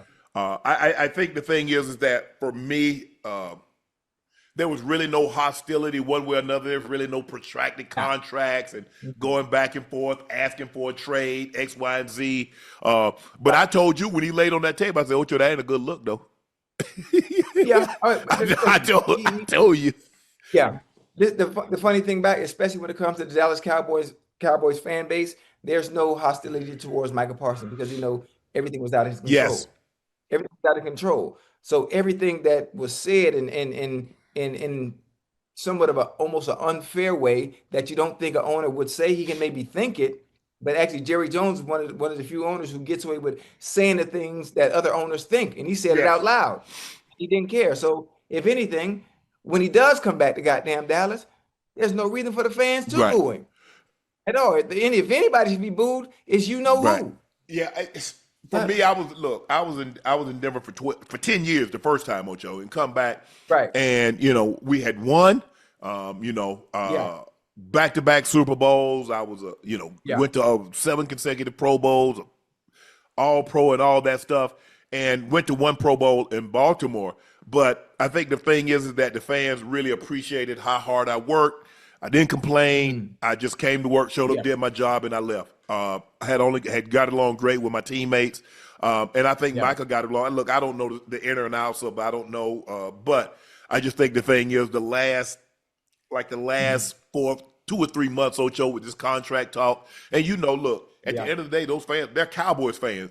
Now, you might find a sprinkle here or there of Micah Parsons fans, but those are Cowboys fans. And more times than not, how fans are. Fans are going to side with the team. That's just the way it is. But listen, you also have some that have common sense and understand how things are working. Some understand the business, some don't. Some only worried about who is a part of my Dallas Cowboy team. That's all we care about. But then some understand the business and understand how it works and able to separate the two. Being a fan and understanding how the team works, especially when it comes down to contract. Sometimes they should be used to it anyway. When it comes to their star players, because they've had to deal with it for so many years. Yeah, I think it's just funny going back, standing on the opposite side, staring across over there. For 10 years, Ocho, I stood on this side, looking across the field. Now I'm across the field, staring back across the field. And the same thing when I went to Baltimore, it's different. You go in different way. All of a sudden now I'm taking a bus to the stadium. I'm used to driving myself to the stadium. So it's gonna be different. It's gonna be different. And it's so new. I mean, you're like only 4 years in Dallas. I mean, most people when you leave and go back and play another team, it's years and years. Peyton with Tom played New England. Think about how long Tom had played 20 seasons in New England. He goes back, first year. And he plays. So we get that, but it's like, man, 4 years, that's really, that's quick. But you don't, sometimes, you don't get that's out of your control. We don't always get the control. And look, as an athlete, we try to control what we can control. Because, as much as you can. And that's what we're good at, Ocho. Because look, I knew if I worked my tail off, okay, good things going to happen. Because I can control how hard I work. When it comes to things like what happened with Micah, that was out of his control. Yeah, absolutely. And matter of fact, when it comes to things that we can control, the one thing that we can control our production and what we do and the work we put in. Most of the time, if you put the work in, the results are going to show up on Sundays. 2 things we can't control is we can't control injuries and you can't control getting older. That's it. No. So you want to do as much as you can in between that time and trying to ensure you don't get hurt. But once you hit like 30 and 31, the game start to play. The game, listen, once you hit 30 and 31, 32, 33, they start playing the games. Oh, well, your targets start decreasing and they start, we need to talk to you about your production. And man, come on, man. I mean, tributes normally, man, that's for like the best of the best. I mean, you won championships, you're an MVP. You know what I'm saying? Like that. You're Defensive Player of the Year. Right. You spent some time. I mean, after 4 years, and look, and this is not a knock on Michael. Michael's a phenomenal player. But, when Emmett came back, he was the all-time lead rusher. You know what I'm saying? Emmett was an MVP. Emmett won 3 Super Bowls. Tom going back to New England. Peyton going back to Indy. It's levels to of a video tribute. Everybody's not going to get a video tribute, even if you play 10 years, 15 years at a place. It all depends on who you were and what you did. If you're a 15-year special teams player, you're probably not. Now, maybe if you're Matthew Slater, you'll probably get one. If you're Adam Vinatieri, you'll probably get one. But look, if I'm Mike, I ain't worried about that. Like Micah said, look, we win the game. That's my tribute. And I'm coming. You know he coming, Ocho. You know. Yeah, he coming. He been working on a move. He's like, because when we're there, Ocho, because you know what you did, Ocho? Let me tell you what you did. When you was going against your guys in practice, you know if this was a real game, what would happen. Yeah. Because I'm saying, bro, you do realize this practice. But if I actually played you in a real situation. Right. Bro, I'm cooking y'all. Oh, yeah. For real. Oh, yeah. And listen, hey, listen, one thing about it, especially in practice, now them boys made me better, huh? I remember all my DB's name by heart. Remember Jeff Burrs? Yeah, I do. Yeah. I think he went from Notre Dame, right? Yeah. Jeff Burrs, Leon Hall, Torrey James. Torrey played with me. Torrey came from LSU. He played with me in Denver. Yeah. Man, listen, J. Joe. Jonathan Joseph. It's some more Pac-Man. Yep. Hey, but in practice, oh man, I'm talking about. Listen, I got mine. They got me some time too, but I know who won most of the matchups. Hey, boy, with Pac-Man, me and Pac-Man in practice. Oh my God! But it look. Hey, you talk about work, but we was out there working, and I want feedback. We was working. I'm out there working like I'm a 7th-round pick, Man, Marvin and Hugh had to throw me out of practice. Why in the hell is you taking the scout team reps, man? Get out the people's way. Because I knew I wanted to go against my number ones. I'm not gonna get no real work unless I'm going against my number ones. They had let me tell you how bad it was. I know I be playing around a lot, but when it came time to play football, I might have been fun and talking trash and doing all that entertainment. But when it came to that game and being a student of the game, I told you, but hey. Preseason, they talk about how many snaps we gonna play. Shit, you gonna call a timeout to get me out the game? But that was so much fun to me, man. Just looking at Marvin's face when all the ones came out, all the ones that come out, and I stand on the field and act like there's something wrong with me until the second team come in and force Marvin to call a timeout. Man, listen, I'm here to play football, man. I ain't worried about no injuries. Don't try to protect me from getting hurt. Preseason, I'm here I play football. Right. I went through 2 weeks of training camp, 2 days, and now you telling me I only get to play one series, one drive? No, sir. That's in a situation like that, Micah's gonna say, this is why I was worth $47 million. This game. This is why the Packers gave up 2 first-rounders and Kenny Clark. Right. And gave me $47 million. This is why. Yeah. You see what I did today? This is why. Make it a statement. Absolutely. As a matter of fact, and speaking of $47 million, he gonna show that all season long, especially as they continue to work him in, allow him to get more reps, allow him to get his legs up under him. Once he gets in football shape, because he missed so much time, missing training camp. Hell, we only what, in week 4? Week 4. Yeah. Week 4.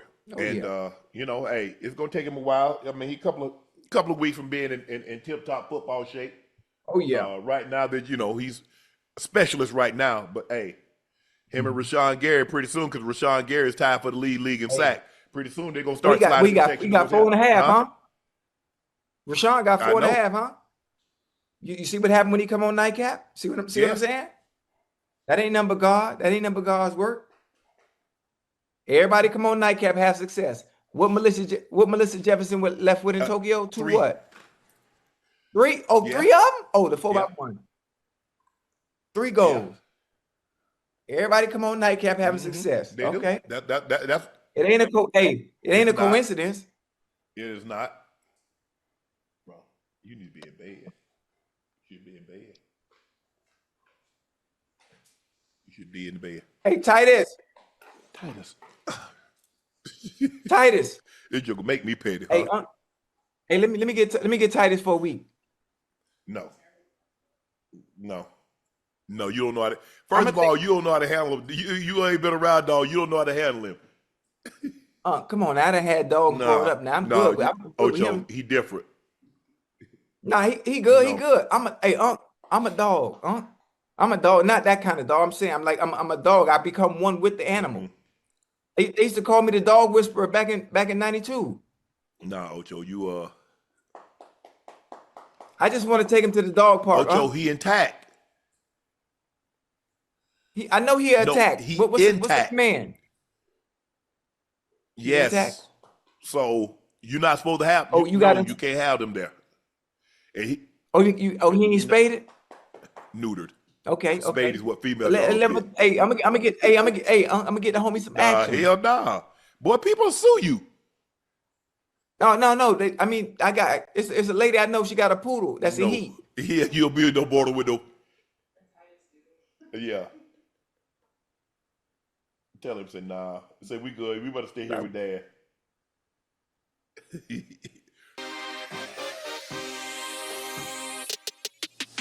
The Falcons fired wide receiver coach Ike Hilliard one day after being routed by the NFC rivals Carolina Panthers.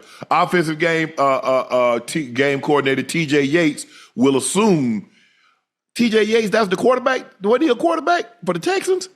Will assume Hilliard's duties per the team. Offensive coordinator Zach Robinson will call plays from the sideline moving forward. Robinson called plays from the coach's booth since he joined the team in 2024. Hey, I'm confused. Is that supposed to be a distraction of some sort? What's the point of firing the receiver coach?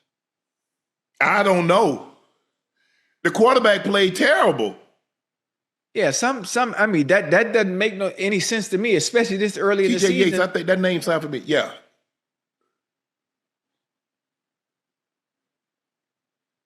I don't get that. I don't know. Maybe that was something internally that was going on.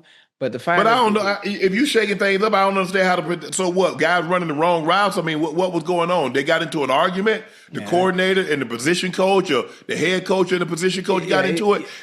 I agree with you, Ocho. This don't seem right to me. It might have been something like that. It might have been something like that. It had to be some issues going on but somebody might have been arguing or thing. Because I mean, find anybody week 3? Come on now. Panthers was blown out by the Panthers blew out the Falcons 30-0. Michael Penix Jr. had his worst game of his young career, throwing 2 interceptions. He hasn't thrown a touchdown to a receiver or a tight end this season. In fact, he has only 1 touchdown pass this season. That's to Bijan Robinson. Ocho, I mean, look, we've all had receiver coaches. I'm just trying to figure out how much can a receiver coach be responsible for the offense? He's not. He's not responsible for that. Absolutely not. He has one job to do. That's to coach receivers. Make sure you get from point A to point B as fast as you can and catch the goddamn ball. That's it.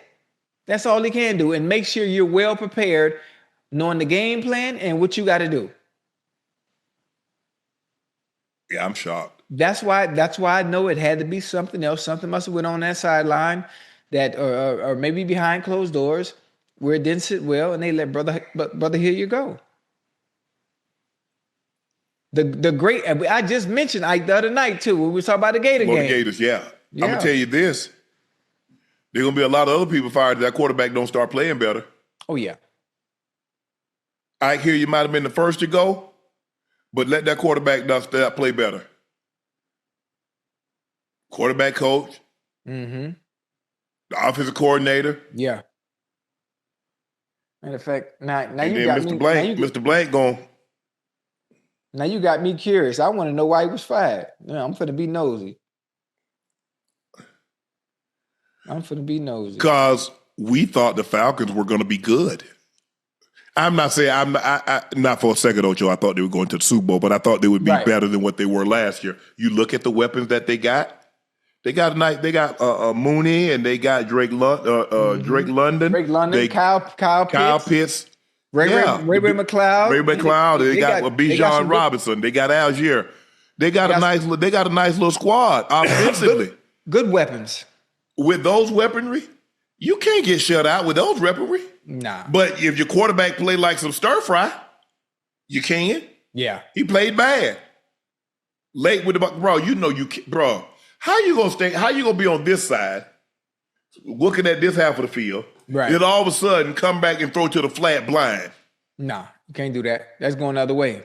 That's going the other way every time. If anything, you read 1 and 2. If 1 and 2 ain't there, then you go to the flat right away. Because if you take any more time than that, the corner they was in 2. The corner he dragged. He ain't going nowhere anyway. Nah, he ain't got nothing to threaten him deep. So why would he go deep? Exactly. It sure wasn't. So, I don't get this one. This move befuddles me. Yeah. Because I've never heard, like I said, maybe something happened. We don't know all the intricacies of what transpired. Something had to have happened. Ain't no way you believe that you got shut out 30-0 and that responsibility falls on the receivers coach. The receivers coach? Hey, Ike might have cussed somebody out now. He might have cussed out the offensive coordinator. Okay, now maybe that makes sense. Probably taking up even if he did curse him out after 2 weeks, after 3 weeks, this is where we are right now. Yeah. So that now you said we're in a panic mode. Yeah. You set us up for panic when we shouldn't be panicked. You should be calm. Yeah, you're right. Shoot, I'm nosy. I just text Ray. Shoot, what happened, boy? I'm nosy. Yeah, I'm surprised by this. I didn't think Atlanta was a Super Bowl contending team, but I did think they would be much better than what they showed last year. And it's not a good look, Ocho, when the guy that your starter, in week 3, you already had to put him on you had to say, nah, son, we've seen enough. Yeah. That's not good. Nah. And you let him go out on a sword too, Unc. For sure. You let him go out on the sword, especially once you've already made that move that you are our quarterback of the future. There's no reason that Kirk Cousins should be going in that game. No, none at all. Unless not Cousins believe that he got a chance to get back in there. Basically, and he's a good and Kurt is a good sport for actually going in the game. He is. Hey, first Cousins ain't trying to give him no money back. Why am I gonna get conduct detrimental by not going back into the game, and they take some of my money? I'm going to get all this money. You know how much Cousins has made? Oh yeah, about Cousins say I ain't getting y'all none of that back. 330 and some change. Yeah, I ain't giving y'all none of that back. I'm gonna get all that. And matter of fact, y'all still owe me about 10, 12 next year. Ooh. Gonna get that too. Might get some more. Yeah, this makes no sense, Ocho. Look, like I said, we didn't think the Falcons were going to be world beater, but we saw some of the promise that they showed last year at the end of the season when Penix came in. Guys were getting the ball and so much. Talking to Kyle, he seemed very excited. Yeah. As a matter of fact, when we had the tour, that was last year when we talked to Raheem. But we still thought that they were going to be good. We thought they were going to be really good this year. 'Cause, Penix was talking about, hey, he's looking for Kyle, and we got Drake London, we got Mooney, and we got Ray, and we got some weapons. We got Bijan, who's a dual threat. He can catch it. We can run it. X, Y, and Z. Algier, a good power back. This move makes no sense to me at all. Dang. Cardinals running back James Conner will undergo surgery on his foot and will miss the rest of the 2025 season. How big of a loss is this, Ocho? Man, it's a big loss. It's a big loss. Marvin Harrison Jr. didn't have a very, very good game. You got to have a problem with the drops. You got the yips right now, Ocho. Now you got Connor out. He's gone. He's your bell cow. Now that put more pressure on Kyler Murray. More pressure on Kyler Murray. Knowing Marvin Harrison Jr., he gonna bounce back. He gonna bounce back. All it is, Uncle, you have games like this. Hell, I haven't had a game like this, but I've had games where I've dropped the ball before. Mm-hmm. And all it is, going back to practice, looking the ball in, starting over like you're a little kid. Looking the ball in every time, find the laces, catch the laces. Don't take your ass out the ball. Make sure you got it, secure it, and then just go. Yeah. And get yourself. You think he's trying to do too much, Ocho? Yeah, that's it. Taking his eyes off the ball. That's all it was. And it's easy too, Unc. The most difficult passes to catch are the ones that's wide open. Mm-hmm. Where you wide open, man. You take your ass off the ball trying to make a play before you secure it. That's all. He's wide open and he know the guy gonna be coming at a high rate of speed. So he's like, man, I make one move and you made the move and the ball's on the ground. So it don't matter if you made a move, made it miss. Right. Yeah, it's tough. Yeah, James Conner, he was their bell cow. I think he went to the Pro Bowl last year. Runs hard, can catch the ball out of the backfield, but he's really their bell cow running back. I don't know who his backup is, but it puts more emphasis on as you mentioned, on Kyler and that passing game. Right. It's tough. I mean, you hate to see a guy, because we've been there. We know we put in to make sure we try to stay as healthy as we possibly can once the season starts. And here we are, 3 weeks into the season and we're done for the year. Yeah. Nah, that's crazy. Done for the year. Man, that's happened. I mean, I broke my collarbone in week 4 and I was done for the year and I was miserable. Damn. Huh? But you done broke everything. Jesus. I have. Fractured my eye socket and missed the last 3 games of the season. Dislocated my elbow, missed 4 games of the season. Sprained a knee ligament. Hey, listen, if I played with you, when none of that happened, if we was on the same team, you wouldn't have had no injuries. Your shoulders would have been straight, your knees, your ankles, all that. The ankles, you had to keep getting them ankles shot up. Mm-hmm. Wouldn't have been no problem. No problem. You would have been straight. Man, my shoulders, man, I just caught a pass and rested so Dave Dorset, I caught it. Yeah. Separated my shoulder when I fell on this one, and then he fell on top of this one and separated the other one. Listen, so I would have effed up both of them. Yeah, I would have popped them boy right back in place for you on the sideline. Yeah, take this, pop the back. I would have take this Toradol, put this harness on, and you good to go. No, I ain't wearing no harness, but I just that was like the last preseason game. Yeah. And then I missed practice, shot the shoulders up that Sunday. Yeah. Played as long as I could, and then made I'm trying to think. I cracked back on somebody. No. I forgot you told Ronnie Lott. Yep. That thing went numb. It was a wrap. That thing was hanging off the bone. Hey, you hit that helmet like this? Oh, I couldn't do that. I couldn't even do that. Yeah, hey, I was like, "Oh, come get me, get me." I said, "What's Greek?" Steve Antonopoulos was our trainer. What is it, Sharpie? I said, "Greek, I'm done." He said, "Can you rate?" He like, "Sharpie, can you rate?" No. I'm gonna tell you before you even ask. The answer is no. Right. Can you squeeze my hand? No. Can you rate? No. So, Ocho, I'm just going ahead and Greek. I'm gonna prepare you for everything that you're gonna ask me. The answer is already no. I can't do it. Yeah. Can you push my hands out? Ocho, you know, push my hands out like this. Yep. Can you push your hands in? I can't do none of that. Yeah, I remember. So I just, yeah, and I just feel bad because man, you put so much time in that, yo. Then I fractured my orbital bone, Ocho, and so they for a week they had my eyes closed, so my eyelid shut. Had to sit up. Ah, man, it was oof.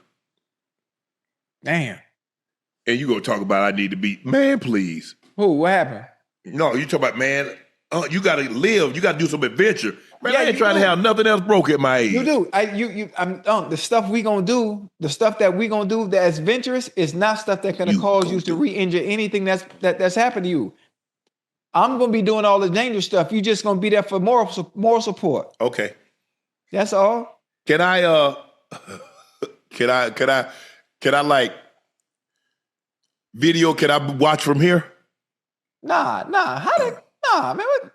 We supposed to be we like Tom and Jerry, man. You got to be out in the field with me. Okay. I can see Jordan. Nah. Jordan the cameraman. I know, that's why I'm gonna see Jordan. And Jordan can send it back to me. I can be watching like, yeah, that's a good shot there, Jordan. Keep it on that. It's so much stuff. It's so much stuff that is untouched. I'm telling you, when it comes to creating content that we can do that nobody else is doing, we can go hang gliding, we go deep sea diving. Ocho, we go. When do we have time to do that? In the off season. Okay. Nightcap, The Adventures of Unc and Ocho. Man, we had about 100, 200,000 people watching, man. I'm telling you. Go-kart racing. Go shark diving. Mm-mm.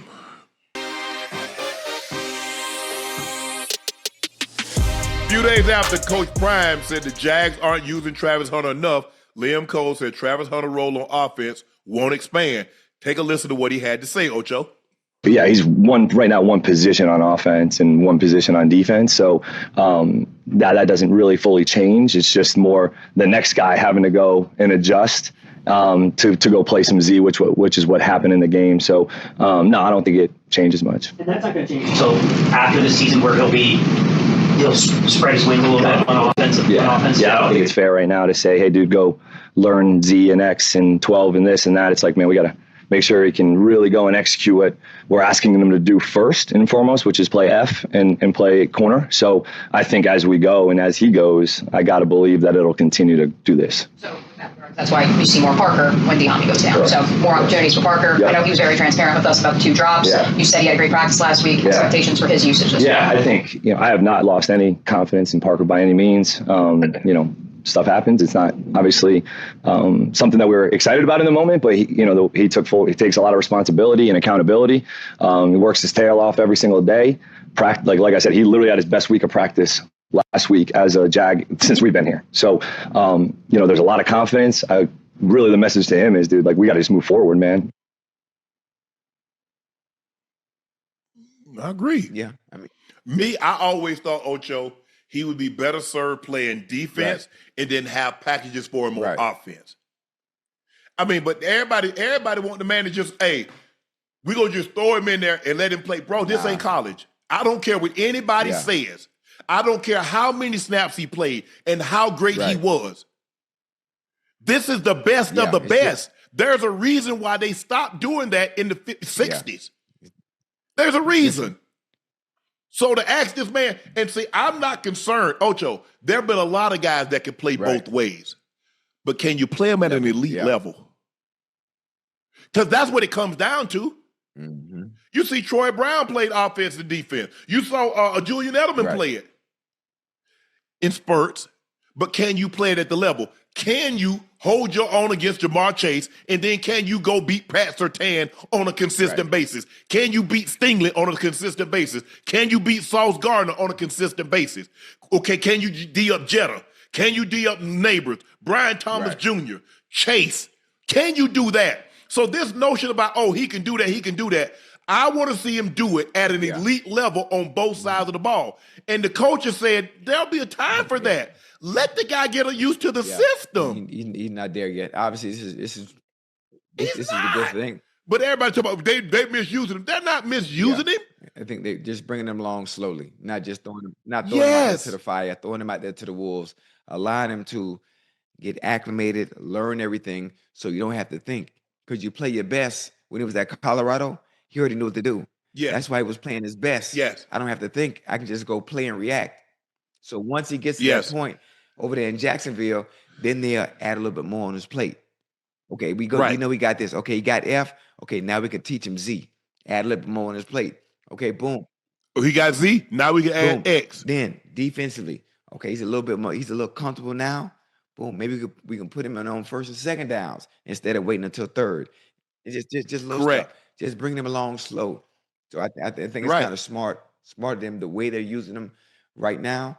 I think there'll be certain situations, certain circumstances where they will need that advantage, that mismatch that he does create on both sides of the ball.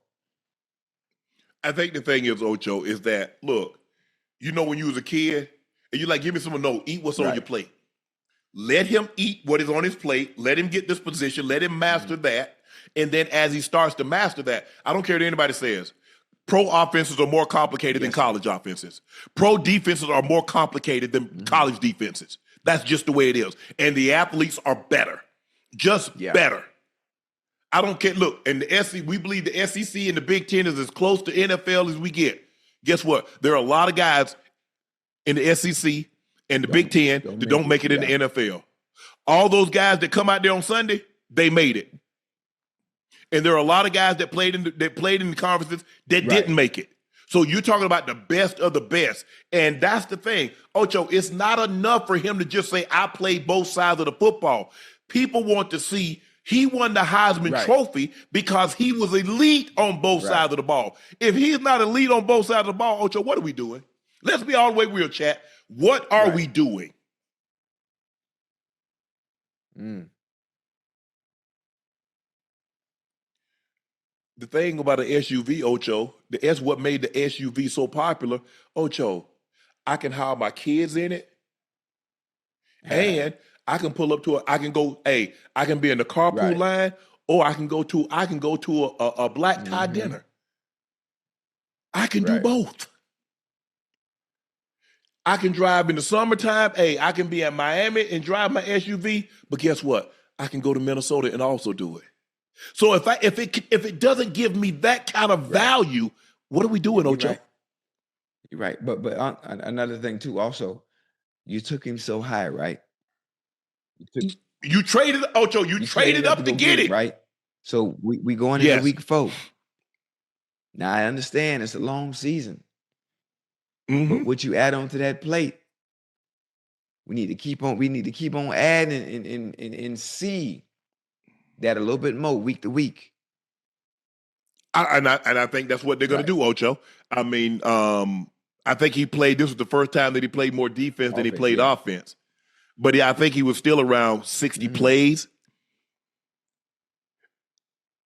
We just haven't seen him get in the end zone. We haven't seen him get any interceptions, which we routinely saw at Colorado. Man, this the NFL. Y'all realize this the best of the best. This is the top 0.000.1%. That's what that is. Bro, I don't think people get it. I don't. I think the thing is that people actually thought, Ocho, he was going to just walk in there and do what in the NFL what he did at Colorado. And then if you say, well, Ocho said, I got 11 years of this thing, man. That thing ain't that easy. I got 14. I said, man, it's not that easy. Oh, y'all hating. No, we're just telling you what it's going to take to play at that level. Time didn't even play both ways. And Time was as talented as anybody that's ever stepped foot in the NFL. Greatest of all time. I mean, Time, they had a package. Time did what he did defensively, and then he would come in with a package. Now, he played a little bit more when I think Michael got hurt one year, or the number 2 receiver got hurt, and so he played more. Same thing with Champ. Same thing with Champ in Washington. Yes. Same way. Yep. But for me personally, I don't think they're misusing Trav. I think they're building him up slowly and putting more and more on his plate. And the more he can eat, the more he can digest. And we'll just keep going like that until we build it out. We don't need we don't need to build this overnight. We don't need to try to have him learn X, Y, X, Z, F. We don't need him to do all that. Hey, you got the slot. Oh, you playing outside. You playing inside. You playing dime. We don't need to do all that, Ocho.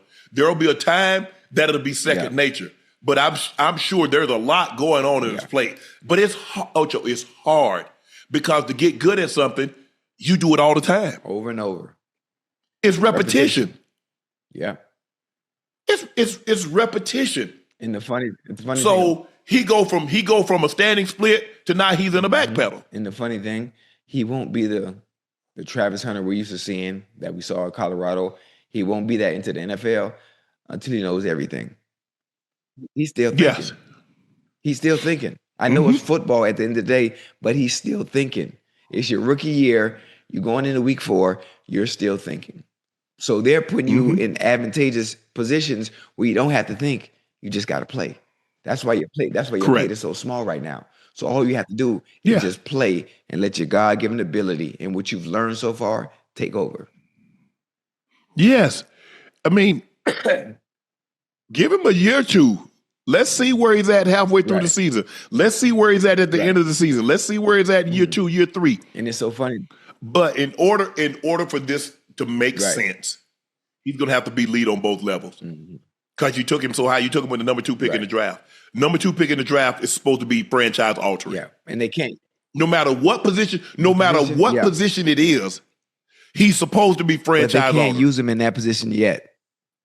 Because franchise altering is usually held for the quarterback position outside of elite skilled players. At most of the time, it's the receiver, DB. Well, then DBs come around every so often, but receiver, quarterback, or running back, franchise altering. But his plate isn't full enough for him to be franchise altering right now.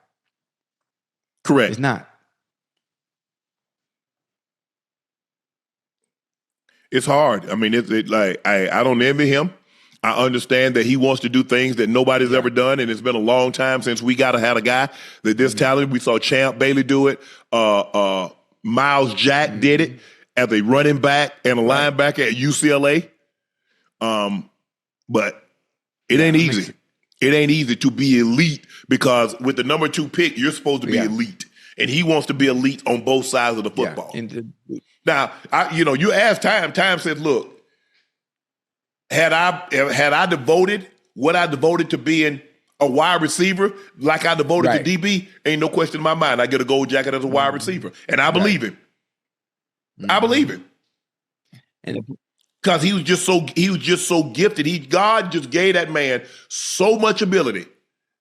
But see, a lot of times, Ocho, when God gives somebody ability, they make it seem like they don't work. Time worked. Time studied. But see, you like, man, God, no, yes, God blessed him. But the greatest are when God blessed you and you're the hardest worker. You get a Tom Brady, you get a Deion Sanders, you get a Kobe Bryant, you get a Michael Jordan, you get a LeBron James, you get a Griffey Jr. That's what you get. You get a Barry Bonds. You get that. That's what you get when you take a Tiger Woods. Serena Williams. That's what you get. When God kiss you with God-given ability and work ethic. You're dangerous, boy. You're dangerous. And the funny thing about it is he got the work ethic too. Not only do he have the work ethic, but he goddamn believe he can do it. He believed he could do it. That's part of it. I was just gonna say that. That's part of it. Once you believe you could do something, boy, it's up then.